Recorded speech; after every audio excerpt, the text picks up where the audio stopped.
Hi there, and welcome to Graham's Guide, Friday Live, this Friday, the 8th of March. My name's Graham, and I'm your online learning advisor for learning and communicating online. The course code is COM10003. Just so Friday Live, I try and focus on helping you with your approach to the assessments, because that's where you get your grades, and that's where you're going to want the hottest tips, right?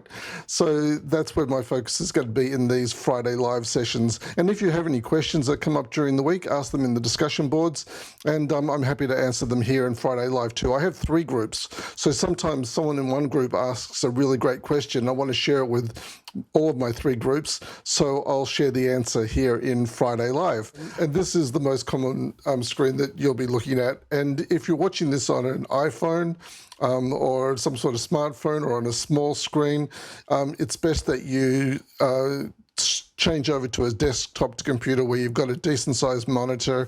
Alrighty, so this is, I'm just going to provide some practical guidance today on navigating Canvas, just to get you started. This is not really a regular Friday Live. This is a little bit different. So this is the dashboard where you would normally come into. I've got mine cleared of all other units. So the only unit you can see here is learning and communicating online. And just letting you know that if you want to, you can change the color of these if you didn't know that. So if you're into color coding, that's a really cool thing to be able to do. I like color coding things. So that's a feature that I really like.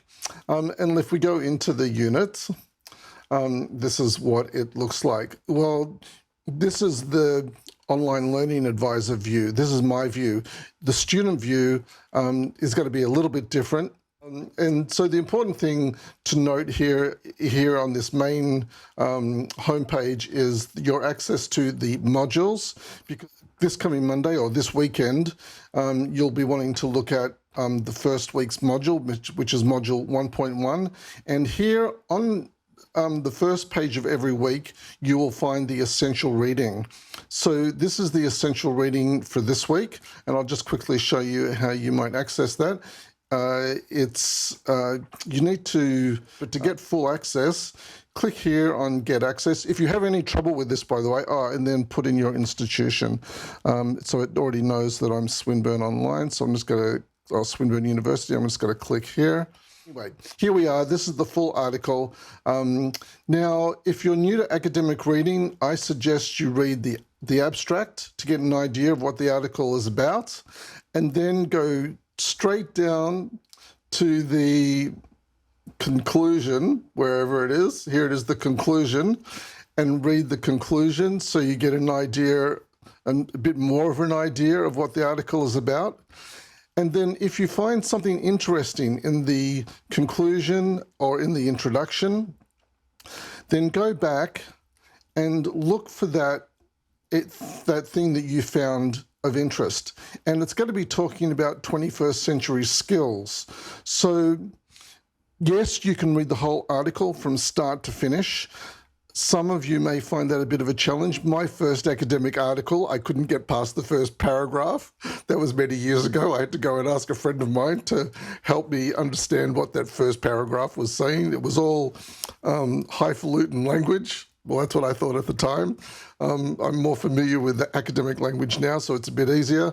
But if you're having difficulty with the language in these articles, just take it slow. Reading academic articles is a skill that you'll build up over time. You won't build it up in this first teaching period. It may take you the first year to become more comfortable reading academic articles. But just read to get an idea of what it is. Don't read to understand every sentence. That's going to be a real challenge.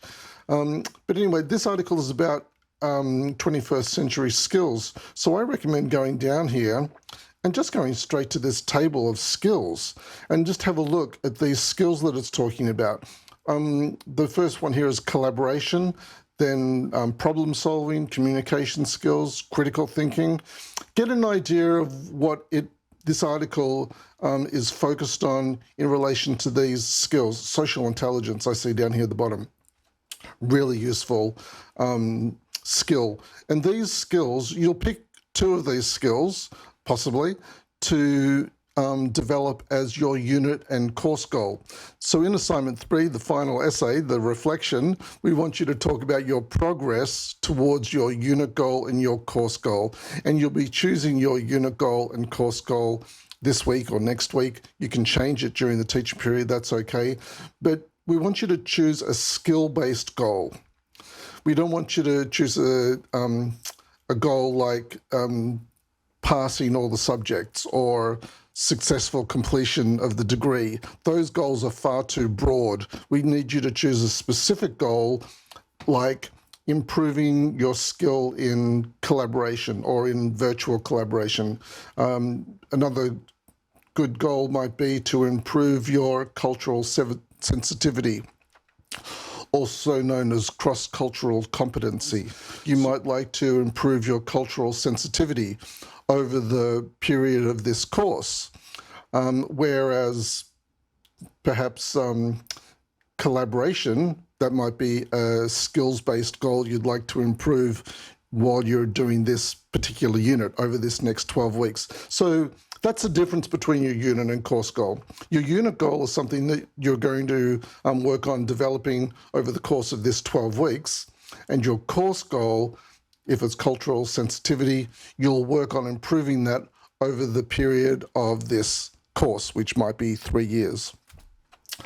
Alrighty, well, I've talked about that more than what I was expecting to. Let me go back to what I was wanting to talk to you more about, and that is navigating Canvas. Browser bookmarks. So up here, in whatever browser you're using, this is Chrome.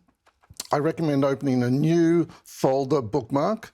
So I'm going to click here, add folder, and then this unit is learning and communicating online. So I might call it LCO.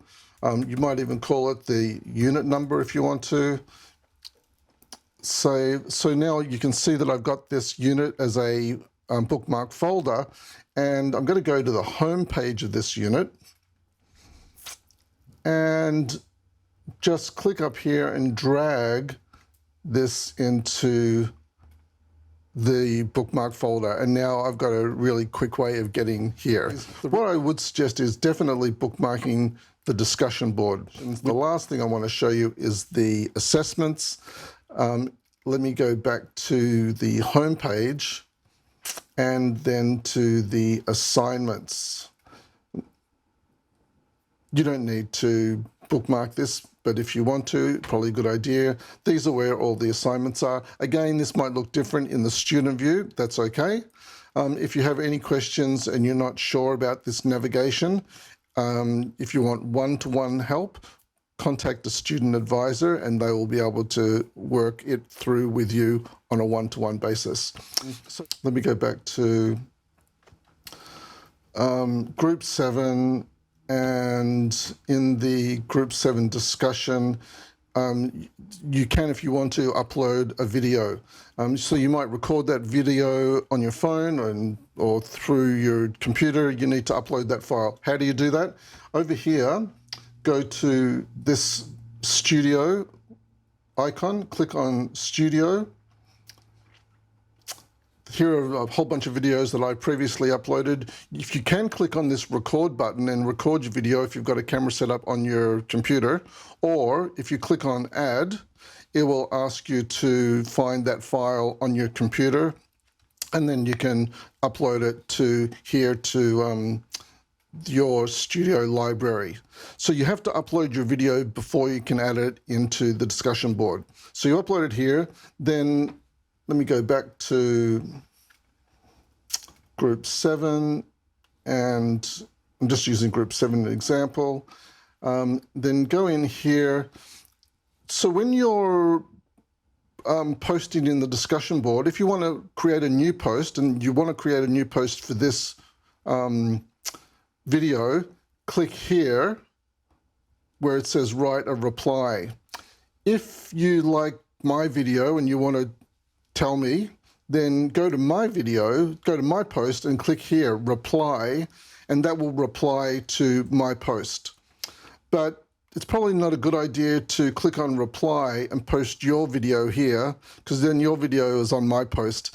It can get a bit confusing. So I think if you're creating a post yourself, the best thing to do is click here on write a reply, and you're writing reply to this task that is at the top of the page. All right. So I want to post my video. If I'm you, I click here, write a reply, and then I need to find that Canvas Studio icon, which is just here. So I already click in here, find that studio icon. It takes me to my library of videos. I scroll down till I find the one I want, which is right down the bottom here. And then I click on select and embed. And there's my video in my post. I click on post reply, and now I've got two videos here. There's these two big bars on top and bottom. That can be fixed, but I'm not going to show you how to do that now because that's kind of confusing. But that's how you can embed your video in a post using Canvas Studio. I'm going to delete that now because I don't need two posts there. Done. Wow. Click on help, then click on library. Scroll down to, no, let's go to the library homepage. Just go up here to where it says library, click here on library. Okay, this is the library homepage. Scroll down to reference guides. I'm going quickly because I know you can pause this video and go back and watch it again. So we're in referencing guides. Click here on APA, find out more. Scroll down to Academic Writer. Click here on Try It Now. You probably will have to sign up for Academic Writer. It's free because you're a student at Swinburne Online. Go up here to Welcome and click on Login. And here it will ask you either to create an account, which you do, but use your Swinburne email address and password. That would be handy. And then once you're logged in, once you have an account, then you can just log in to Academic Writer. And then if you get a chance this week, I'd ask you to explore Academic Writer a little bit because it's going to be really useful. If you're scared of citing and referencing, or if you're concerned about your ability to cite and reference, Academic Writer is going to be your best friend, and I will provide you more guidance about how to use Academic Writer in the weeks that follow.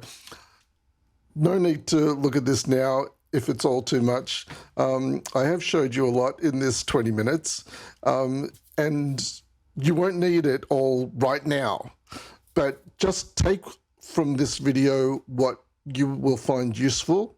And then you can come back and watch it to pull out any other tips that you might find useful in the weeks that follow. I think just that little bit of navigation help might be useful to you this week. But I'll be back in the discussions on Monday, and that's the best place to find me. In the discussions, I usually only check email a couple of times a week, but I'm in the discussions every day, pretty much, and I look forward to seeing you there. Thanks for joining me today on our first Friday Live for this teaching period. Bye for now.